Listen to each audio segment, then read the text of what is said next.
Alright guys, so welcome Tim Briggs to the first Cast Games podcast. So I know a lot about you, a few people don't. Can you just tell me everything about yourself, where you work, what you've done? Just tell us everything about you. So I run a business called We Dominate Nutrition, where we look after the health, the well-being and performance of many CrossFit athletes. It's been running now for about 5 or 6 years.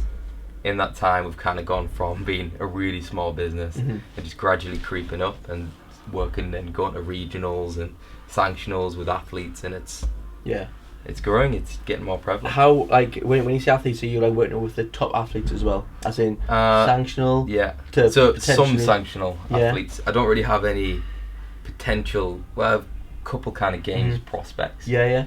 But it's not necessarily solidified. Yeah. I'm always looking for people who are after a bit of a challenge. Yeah. So people who have that longer term goal that I can buy into as well as them. Yeah. That's my kind of... By longer term, you mean like 1 year plus? Yeah. So I've got this sanctional, or the seeing their eyes light up when there's 28 sanctionals, or however many there might be next year and next year and next year. The eyes light up that they might actually go to the games if the conditions are right. And I'm right behind their training camp, leading all the way up to it. Are you so We Dominate Nutrition, do you work on the program as well? For Warrior program? Yes. So I'm part owner of Warrior programming as well. And yet again, I didn't know you owned that as well. I thought you were just a coach on that. Oh man. So same kind of thing. We started from the grassroots. We've kind of built a little bit of a platform that we've programmed for comps, we've programmed for military personnel, we've programmed for anybody with a distinct goal. Yeah. That's what we're kind of looking for. That's awesome. Across both businesses, really. That's all we're looking for, is a goal. I've seen you do like a lot of like stuff with like big teams as well, don't you? You were doing like some like rugby teams not so long ago. That looked so good, Red Bull have kind of jumped involved and so we're part of their activation. That's cool. In the north, which is classed as Loughborough. Oh, man. We're in Newcastle at the moment. So we're going around some universities and doing like a mental toughness workout. And Emma Hackett from Limitless Performance is involved with that as well. She goes to Tyneside, is that right? She's just floating about, so she comes up here every now and then, but she just trains wherever she can. Cool. So, and you're a coach at Tyneside. Coach at Tyneside. Spot on. How's that going? Good. It's just hard to balance everything, isn't it? I was going to say, like, life you've got a lot going on. So very busy man. So I won't keep you here an awful lot of time. I've got loads of questions here from Instagram, from what people have just had a chat about, and people just wanted to discuss. A lot of it is quite specific to them, so maybe it's like, rather than being like a generic type of thing. So it's maybe so. I think everyone's going to have their like personal. Is it something like, what's the best snack for me? Yeah, kind of thing. Yeah. So I think everyone's going to get their own kind of like personal nutritionist today for one day only. That first question, Stu, it's too daft. Pre-workout meals. So I'm a newbie at the gym. Join the gym. I'm fresh out my own arm, let's say. First what I'm up for. What should I be eating? When should I eat? And maybe how much I eat before Great question. We'll run over. Is a post involved in that, and one of the questions too? Yes, there is. But we'll talk about the pre first. The post is over. We'll kind of run through both here. So we look at the workout, then we put time frames around the workout. Right. So we've got 4 categories. We've got pre-1, pre-2, we've got post-1, post-2. Right. These are just different fueling sources. Right. 2 of the meals can actually be normal meals, but we just have to kind of balance the macronutrients. Yeah. So pre-1, that'll be about an hour and a half before you train. With that, you want a carbohydrate dense meal with complex carbohydrate. Okay, so rice. Yes, quinoa, sweet potatoes, that kind of that's food. the number one. That's the number one, with a little bit of protein, a little bit of fats. How far before? About an hour and a half. Okay. From here, we're going to have our immediate pre, which is our pre-2. Right. With this, we just want basically sugar. So I'd recommend a banana, some maltodextrin, some liquid carbohydrates, any form of sugar you want to. Yeah, so smash the sugar in. That'll be you walking down the bank, you're coming in the gym, you walk through the door, boom. You've got that sugar with you. Right. With this, we've got that. With this, you can also have a little bit of caffeine too. Yeah. To just stimulate. Right. Then you're going to perform your workout. Yeah. You're going to finish your workout. You're going to have your post-1. How far now? This is immediate again. Alright, okay. So this is as soon as pretty much you can stomach a shake. Right, okay. You're going to have sugar, you're going to have protein. Yeah. And that can literally be powders. Right, okay. So you'll have about guys about 30 to 45 grams of sugar. Girls about 20 to 30 grams of sugar. What type of sugar then? Is it like a dextrose or maltodextrose type of? Yeah, absolutely any of those. Okay, right. They'll all work. They'll all do a similar kind of role. Right. From here, you'll have a little bit of protein. Yeah. That'll pretty much be 1 scoop of whey or alternative, vegan alternative. Yeah. For example. Then from here, you're gonna drive home. Yeah. You're gonna have about an hour. Then you've got another meal. With that meal, you're gonna keep fats pretty low. Yeah. You're gonna have a lot of carbohydrate to restore your glycogen. Then you're gonna have a big chunk of protein. Right. That in turn will be a meal. So we're talking that as post workout too. Yeah. However, that is a meal in itself. Right. Okay. Yeah. So That's what I was going to say. That would be your lunch. Yeah. It would be your breakfast. It would be your dinner, depending on what time you train. Yeah. But around this workout phase is where you want most of your fuel. Right. Okay. Because it is fuel at that point. It's fuel and recovery. So just a quick recap of that. Pre-1 is that's your big meal. So your sweet potatoes, your rices, your potatoes, and pastas. Yeah. Pre-2 is your immediate source. That's the sugar, the bananas. You train. Is there any intra or not? You can have intra depending basically. That's if you come into a class environment, it's going to be pretty tough to consume that intra in the course of an hour. Okay. Yeah. Especially the classes we coach when we're shouting at people for having a drink of water. Yeah. You don't want to be going over there. Yeah, you don't want to be getting your scoop out. Exactly. You don't want a litre of liquid that you have to consume. Yeah, it's too much, isn't it? Yeah. While you're trying to put plates away, your coach is shouting at you. Yeah. Yeah, if you do have quite a big time frame, say if you're training for 2 hours, I'd definitely introduce that. But if it's like let's say a 20-minute WOD or something, if it's a 20-minute WOD, I don't really want you drinking. Don't put that bar down. From a programming point of view, I want you to hit your stimulus of the workout, not feeling super sloshy because you got a liquid of water. Yeah. You know when you're drinking like a load of water and your stomach's just all over the place. Exactly. Post 1, that's the again more sugar, immediate. So it's sugar and protein, scoop of protein, and then your pre-2 is basically your meal. Yeah, spot on. Got that there. Rest day. So this was from Joe. If I'm having a rest day, then what food should I have during a rest day, and should they change from a regular rest day to then, a regular train day to then a rest day? So this kind of depends on your training volume and your overall goals. So let's just say we've worked 3 days, we're then off for a day, work 3, off for 1. So 3 to 1. Is your goal to perform, or is it around a little bit more body composition? So it is for her, it is to perform. To perform. Yeah. So we do have scheduled rest days with our nutrition, so we periodise around your programming. Right. With that, so we'll have a high day if your volume's high, a moderate day if you've got your stereotypical volume, a recovery day, and a low day. Yeah. And we'll look at your volume and we'll put specific targets for that. Right. But with like a generic person, for example, who wants to perform, we'll keep that fuel fairly high on the rest day. Okay. Just so she does rest and recover. In terms of food choices, it would be pretty consistent. We don't want anything to really produce a lot of inflammation. Right. So say I can't tolerate wheat all that well. Right. And she goes out and has a pizza, for example, and she feels dreadful. That's not going to be good for her overall recovery. You can't eat dairy. I'm allergic to milk. You're allergic to milk. Yeah, that's right. Yeah. So don't have milk on your rest days. Don't have milk on your rest days. A big thing that I know that a lot of people talk about, and I've had it as well, is when you train, your stomach can just generally just feel bloated for no apparent reason. Maybe that's potentially something that you've had like the day previous. How do you find out what?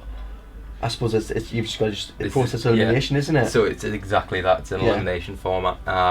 So we'd look at the FODMAP approach. Yes. Yeah. So what causes inflammation for you? Then say it might be something specific for all of us. Again, like I said, wheat before. It might be wheat for me. Yeah. So I'll eliminate wheat from my diet. Right. See how I feel. Yeah. Yeah. What is as low as you can get it. Yeah. Then see how you feel. If it doesn't make an impact, then you'll look at the next big source of information, which is going to be dairy. Yeah. From there, you might need to review and say get an intolerance test. And you can get them at like just the doctor's now, can't you? You can get them at the doctor. Have you heard of a York test before? York test, so like they send out some I think they send out like a finger prick thing. Right. They send like a couple of droplets of blood, and then better than just a hair. Yeah. Yeah. And it's supposed to give you all this sort of stuff, but it's also about £800. So it's probably worth it. So that's that. Along with protein, does the regular athlete need subs? Need subs? Yeah. No. Okay, so so just to rephrase that, I'm a regular gym goer. Mhm. I maybe go maybe 3 or 4 times a Yeah. week. I say a day there. You'd be pretty keen then. 4 times a week. Uh-huh. Do I need supplements? No. No. Okay. No, you can get your full supplemented Yeah. range from foods. Okay, so now take a step further. I now maybe a little bit more. I want to just compete in a few like smaller competitions. Could be the Castle Games. Could Yeah. be whatever. Do I need subs? Yeah, again, you don't need supplements. Yeah, okay. But however, if you're deficient in any kind of range, Yeah. say, for example, we live in the northeast of England and Yeah. it's not sunny all the time, Yeah. we're probably going to need D3. Yeah. So we will need that. However, if you live elsewhere, like somewhere in the States or Australia, for example, you won't need D3. Mhm. Yeah. So it's all specific to you. To what region you're in, yeah.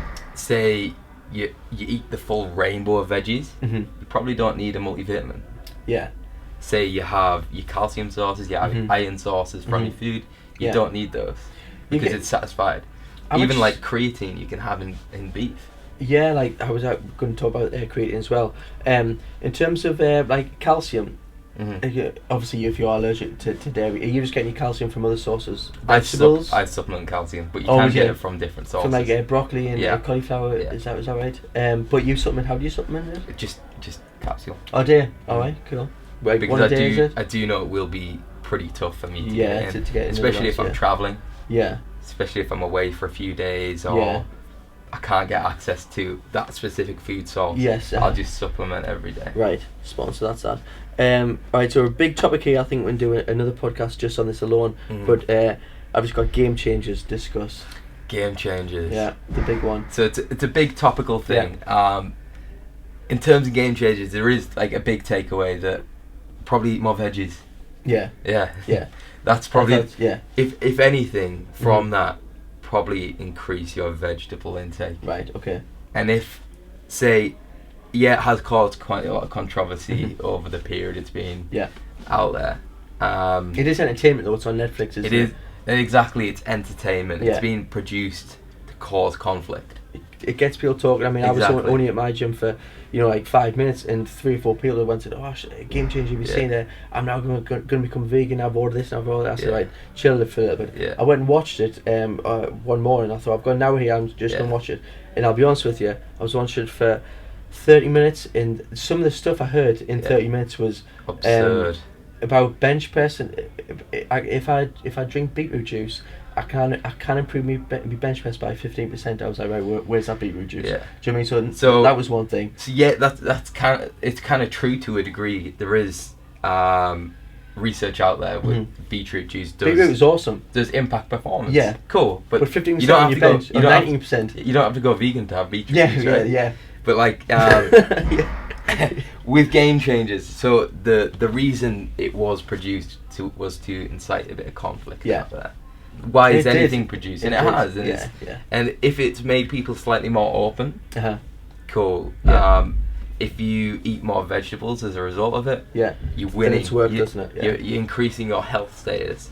However, if you're now on the fence saying, I'm going to go vegan like that, there's going to be a lot of micronutrient markers that you're going to be missing out on big time. Yeah. And if you don't do it with like a specific strategy, Yeah.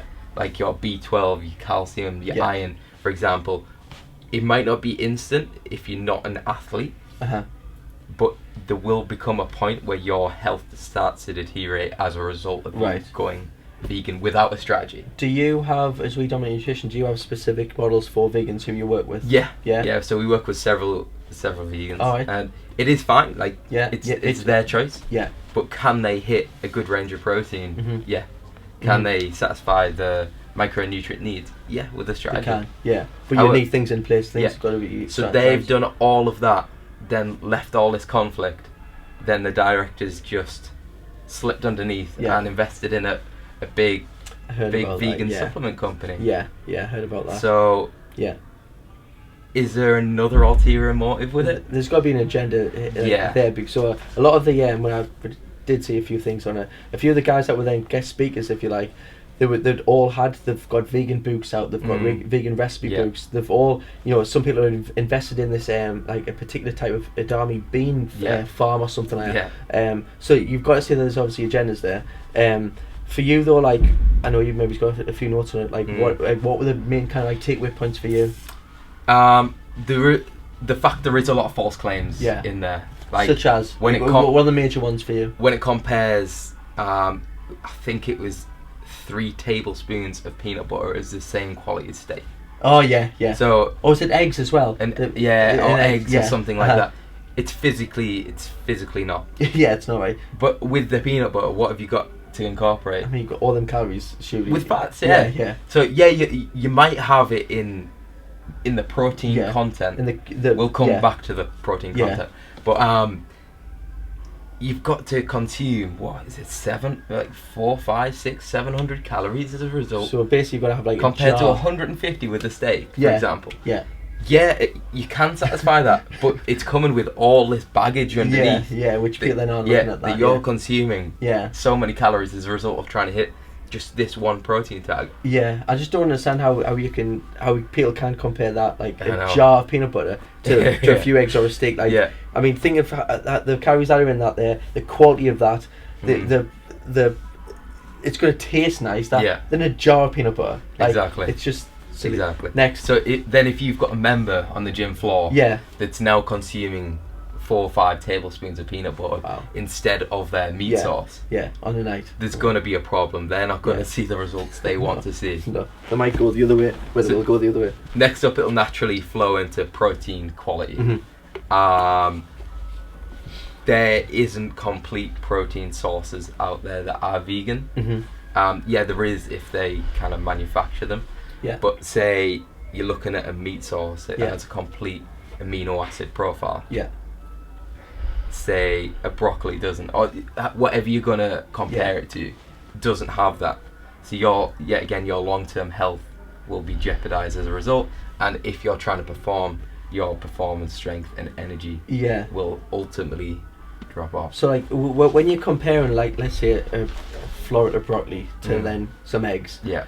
How much then extra broccoli do you need to really like take into there to something that what would be in an egg? Like surely you're gonna have to be like like a cow constantly eating all day long on like just non-stop grass. Like it's just. But again, that's what they're almost comparing humanity to, is a cat. Which has several stomachs, right? And then they're designed continuously to eat all day. Eating grass. Just grazing non-stop. Should we do that, or should we? We're not designed to do that. Especially if you're looking to optimally perform. With the topic of game changes, I don't know when this is exactly going to be released, but Joe Rogan's got a podcast with a guy who, for 2.5 hours, kind of debunks game changes. What's his name? I can't remember off the top of my head. Not that Matthew Adams, no, I think it's someone else. I can't remember, but he runs through literally every scientific journal. He references the scientific journals, and he comes in with some clout. So he's taken some time to specifically run through their claims and pitched it against the science. And looked at what they've left out of their studies. Go watch that if you do want to see, say, another perspective on podcast, another perspective on game changes, which aligns to mine quite similar. I mean, the whole game changes thing for me, I mean, it has just done what the intention was, just to get people talking, raise the awareness, get more and more people not eating meat and obviously just eating vegetables. So like you said, it's done well to get people eating vegetables, but it's just like it's all them false claims, and then when people then become so much like anti-meat now, that's just why I just don't like just all the false that's come off the back of that. It'll trick people into jeopardizing their health, which in the long run is not good. Like, you need a strategy. If you are thinking about turning vegan, just have a strategy how you impose it. Don't just go one day, I'm not going to eat meat. We need a game changers too. You need a game changers too. We need to discuss this just on a separate podcast altogether. So I'll chat about that there. A few things now for me personally, and I know for a hell of a lot of guys out there. Comp days. Yeah. So I'm performing at the Castle Games in next June. Individual. Alright. Big day for us. Big finals day. Just the comp day. waking up, boom, what do I do? So what you do is eat the foods you normally eat. Right, The yeah. biggest thing with a comp day is you looking for a magic fix. Yeah. You looking to see what's he having over What's there? he having? And I'm going to copy that, but he's sticking to his normal routine. Sorry. Yeah. I just went low for sorry. So you get to a comp and you see it all the time. People Yeah. have foods that they wouldn't. That would they they wouldn't normally have. eat, yeah. They're smashing packets of sweets. They're having loads and loads of sorry. And why? Yeah. You know what works for you on So a just normal do that, day, yeah. and you need to have prep those foods. Yeah. Then try and use the workout nutrition we talked about before. Yeah. So before you go in, you have a little bit of sugar. Yeah, After so then you- the two pre's, the post. Yeah. There, many people overeat, many people undereat, Yeah. and many people just don't track the comp day. Yeah. For us, I'd recommend tracking the whole comp day Yeah.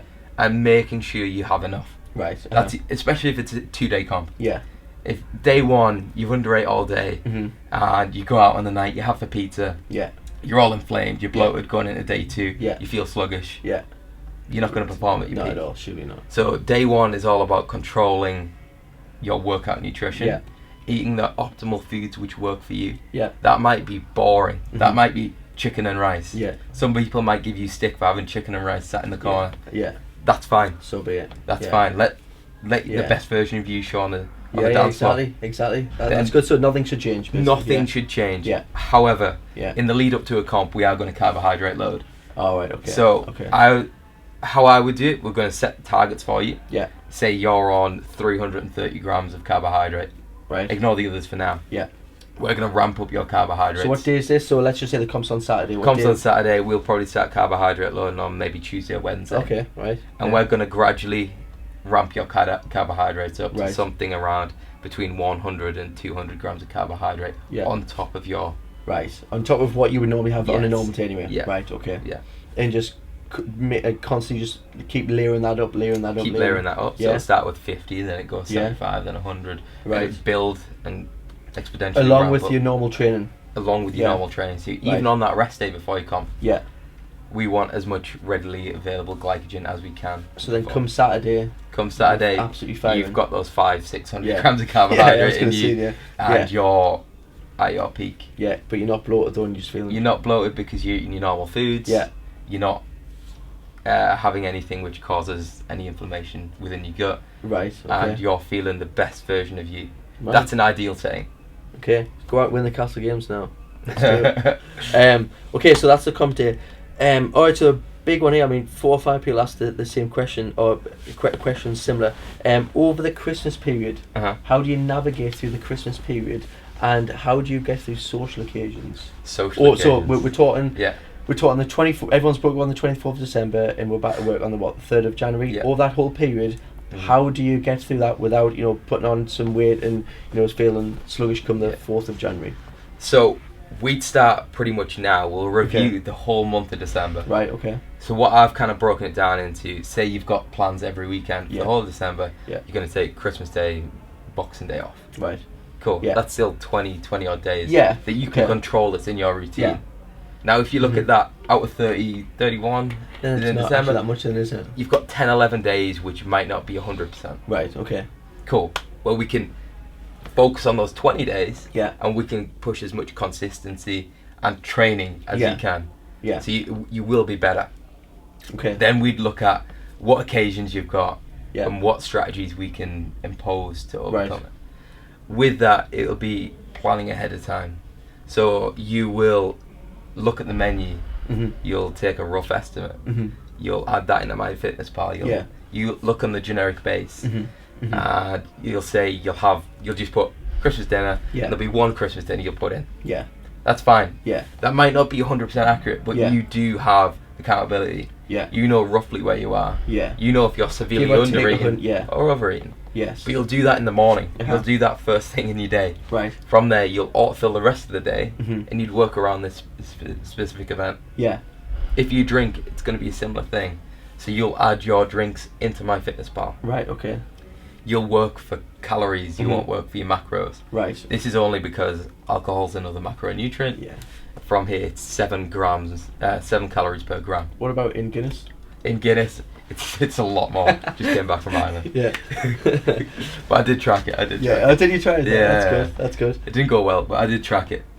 What I know on Comp Day, Tim is massive on. He does one workout. On Comp Day, on Christmas Day, he does one workout. Yeah. That workout is 1,000 burpees for time. He's done that for maybe his last 2-3 years. Yeah. Will you be doing it this year? Maybe. So Maybe. I've just bought a Concept 2 bike. Oh right, okay. So okay. and I'm going to be cooking Christmas dinner. So Right, it's gonna be a different kind of kettle of fish. Dinner, So it's going to be 1,000 or something. It might be 1,000 burpees or 1,000 cals. Wow, 1,000 calories on the C2 bike. On the 1,000 cals, that might be wheeled around, stationed right in front of my kitchen, Right, right in front of my cooker. I'm multitasking, you know what I mean? That's good. Just get you. You're gonna get your 1,000 in though. But yeah, I will do something. Right. We're gonna post up so we can all see that then. Yeah. I think we'll put on the Cassian's program as well, just for that one day. 1,000. How long is it? About an hour and a half, maybe. Depends how quick you do. I was going to say yeah. How long is a piece of string? What should people be aiming for 1,000 burpees if you're let's say moderate athlete?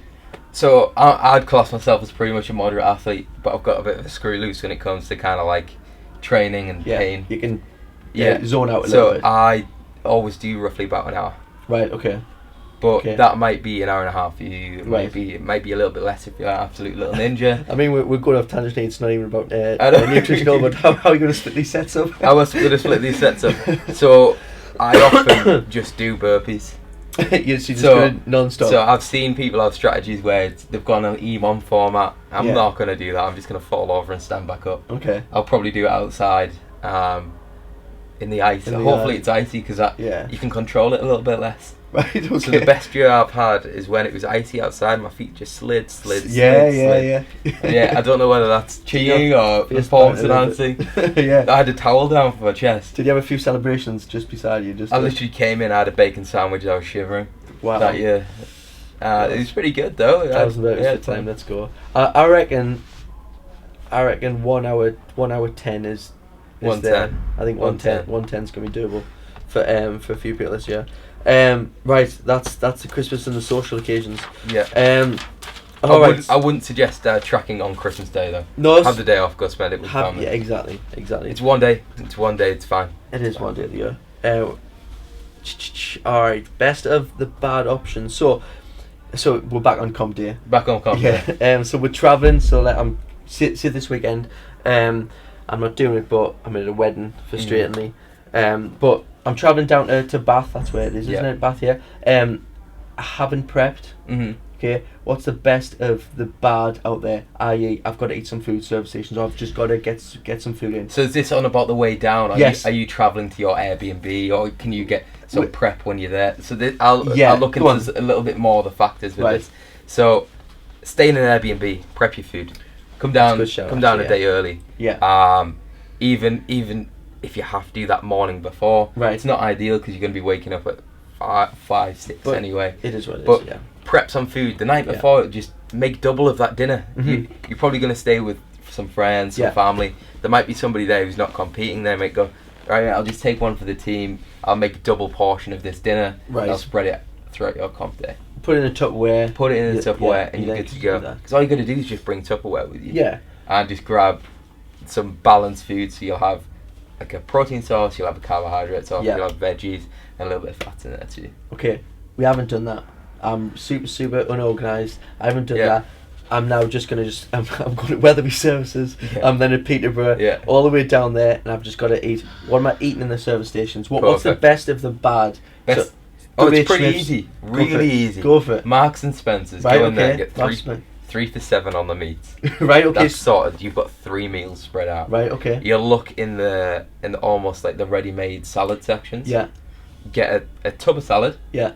Get 2 or 3 of those little pots where they've got like quinoa, they've got some beans in there. Oh yes, yeah. It looks all pretty stereotypically like healthy. Yeah. Get a couple of those, and you've got your protein. Yeah. You've got your carbohydrates sorted. Done. Get a bag of nuts. Yeah. And you've completely balanced out your macronutrients. Right, okay. It's easy to track. You'll scan the barcodes. Yeah. You'll know exactly where you are. People go wrong when they get down here, and the eyes light up when they see that big Burger King sign and go, "It's on, lads. It's on." Yeah. Let's have it. Then they'll absolutely fill their boots, and they'll feel absolutely shocking. Yeah. Just stay with those kind of Yeah. So that's Easy, balanced sources. what. And we're just gonna drink water. Drink water. Yeah. A little bit of squash. It's fine. We are carbohydrate loading. Yeah. If you want anything with a little bit more sugar in, Yeah. that's completely fine on the day. Coffees were fine. Coffee's fine. Yeah. Cool. As long as it don't affect your sleep, everybody's slightly different. That's an issue with me. If I have a knockout, if I have a knockout at like, honestly, if I have a knockout at like any time that's like 4 o'clock Yeah. at night, I'm done. I can't sleep about 2 in the morning. Really? Like, oh, it's like I must be like really like, is it like intolerant to oh sorry. You got a sensitivity. Yeah, my sensitivity is super high because I have some and I'm buzzing, and then 12 o'clock and I'm just like that, wide awake. Just can I do a workout? That's funny.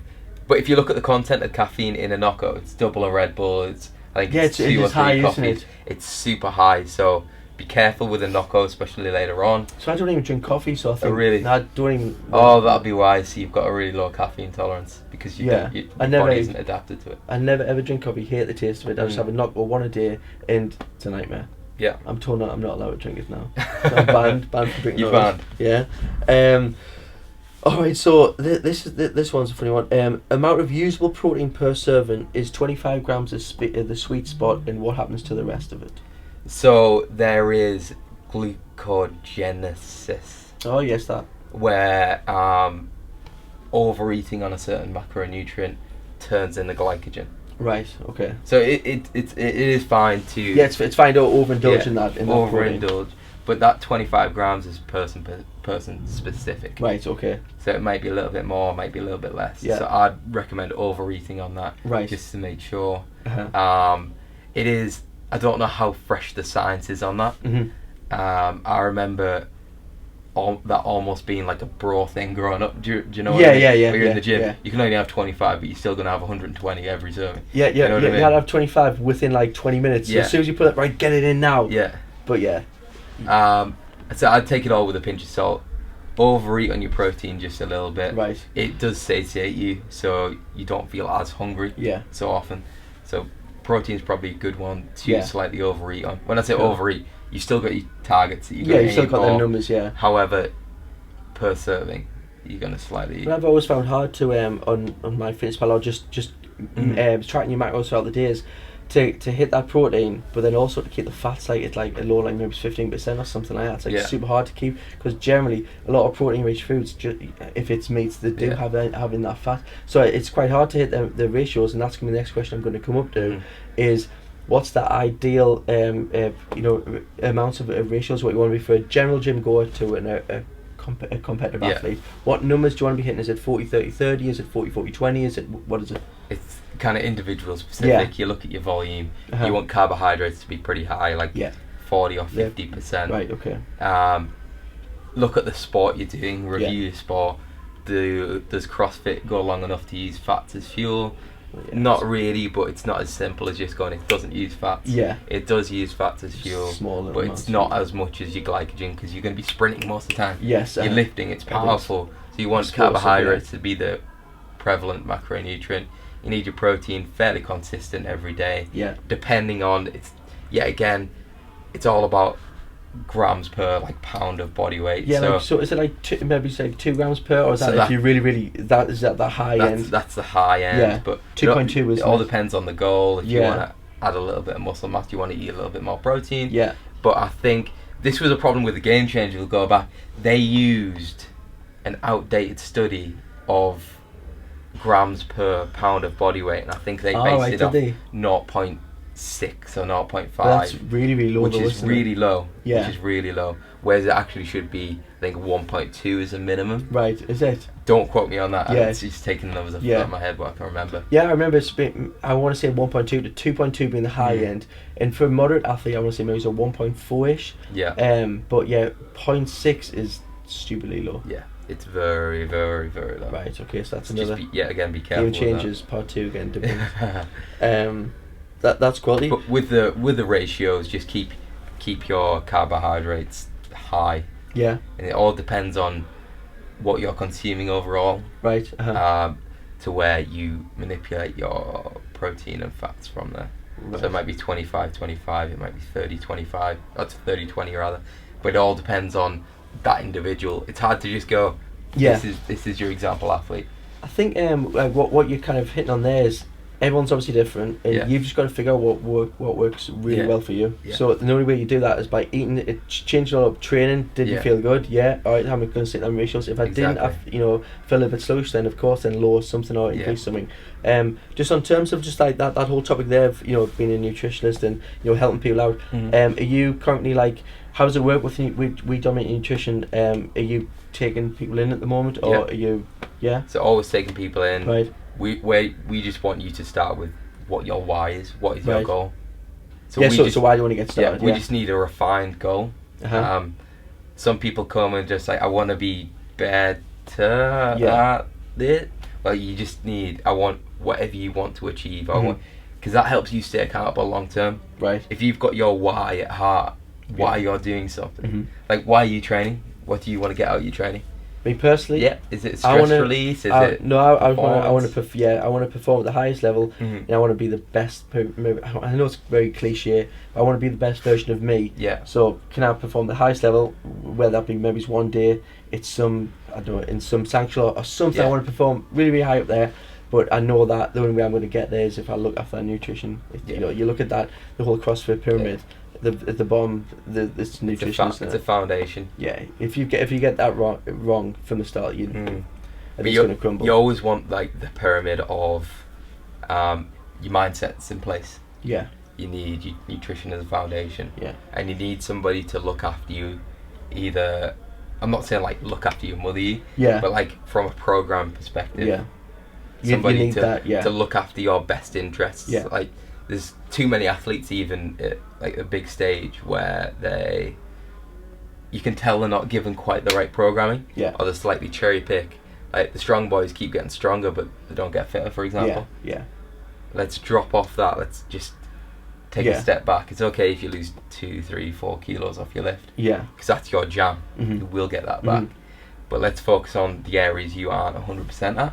So that condition phase, That which conditioning phase. lets so many people down. It does. Again, getting back to the pyramid, it's that metabolic condition is the second second layer up from the nutrition. Then after that, I want to say gymnastics. The strength somewhere. So yes, Gymnastics maybe at the top of carrot.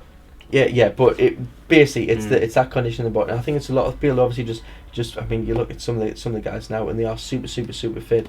Yeah. You look at all them Zach George EMOMs. I mean he's incredibly fit, but he's fit because he just done them these EMOMs over and Yeah. over. He's built up this aerobic capacity which is just second to none. He's blown everyone out of the water, and obviously he's a strong boy anyway. He came into CrossFit and he could lift. Yeah, He could lift 10. Yeah, So he naturally stepped back and just, went, "What is CrossFit? Okay, yeah, it's not it's not really 1 RMs. yeah. It is. That's very rarely. That's Yeah. only one event. That's only one event. Yeah. Even when you break down the open, there was no 1 Also, RM. this year There was no 1 RM unless It you. was just a heavy dead. It was a clean and jerk. Clean jerk, sorry, yeah. But clean jerk, yeah. even if you look at that, you look at capacity. It's still capacity to lift. Yeah, So if you had somebody who's an Olympic weightlifter could Yeah. clean and jerk 200, yeah. can the pistol? Maybe, probably. They've got the ankle flexibility Yeah. and so on. Got But that they need to stretch. do so many reps to get to the Yeah. point where even it's a challenging load. Yeah. So And then it's, even then, it's if they- overall capacity. Even if they then do, if they finish them bars, how fast are they getting them bars towards Exactly. the end? Are they getting them with 10 seconds to go? Then Yeah. they get time caps. So Yeah. you've got to be fit. Get fitter. Get fit. That's it. That's it for the first podcast all on nutrition. Thank you very much, Tim. It's okay. If we're going to be getting like a special kind of promo code that Tim's going to put together, if anyone wants to join you, we Dominate Nutrition, I definitely recommend them. Really good guy. He'll look after you. All right. Cheers. Spot on. Done.